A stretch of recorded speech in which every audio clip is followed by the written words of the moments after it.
Friends, gather round because we need to talk about Trump again. This time it's about his favorite chew toy, the Constitution.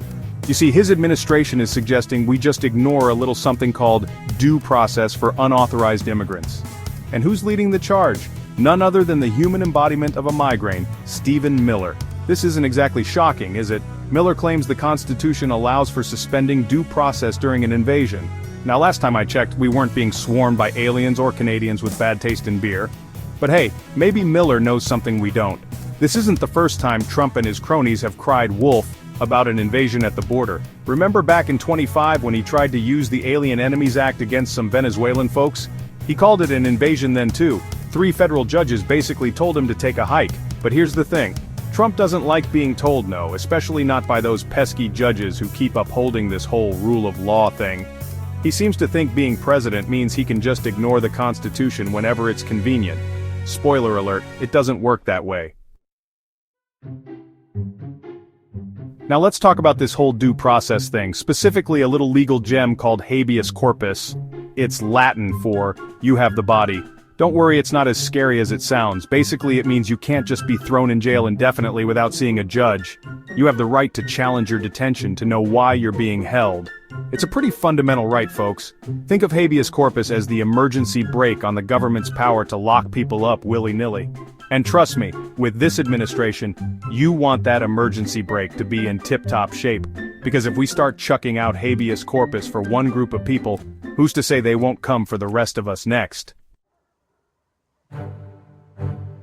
Now, I know what you're thinking, John. Surely America would never actually suspend habeas corpus, right? Well, buckle up, Buttercup, because it's happened before. 4 times to be exact. During the Civil War, Lincoln suspended it. Then again during Reconstruction. And let's not forget about Hawaii after Pearl Harbor. Each time it was a period of immense national crisis. And each time it was controversial as hell. Because here's the thing. Suspending habeas corpus means giving the government the power to imprison people indefinitely without trial. That's a lot of power even in times of crisis. So, when Stephen Miller starts talking about suspending habeas corpus for immigrants, it should send chills down your spine.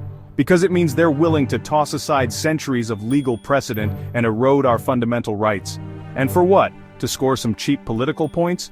To appease the xenophobic fringes of their base? Look, I get it, immigration is a complex issue. But throwing out due process isn't the answer. It's a dangerous and slippery slope. Because once you start chipping away at the rights of one group, you open the door to chipping away at the rights of everyone. Today it's immigrants. Tomorrow, who knows? Protesters, journalists, late-night talk show hosts who make fun of the president. The point is, once you start down this road, it's hard to turn back. We've seen this movie before, folks, and it doesn't end well. We need to stand up and say no to this kind of dangerous rhetoric.